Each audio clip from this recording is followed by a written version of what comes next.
If you came here via shorts, thank you and keep watching.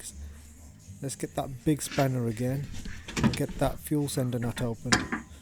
There it is. Yep, there we go.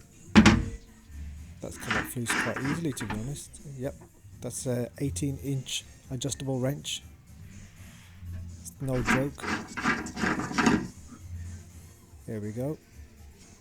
Moment of truth. And if you've watched the short, you already know what the result is. But if you haven't,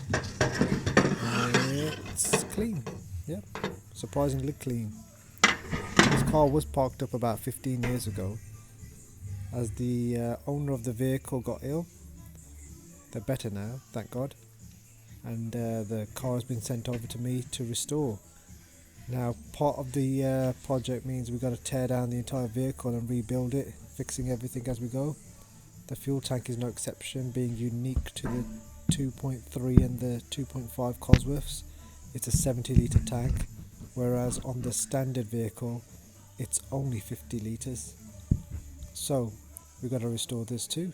If you'd like to keep up to date with this project, like and subscribe. Thank you.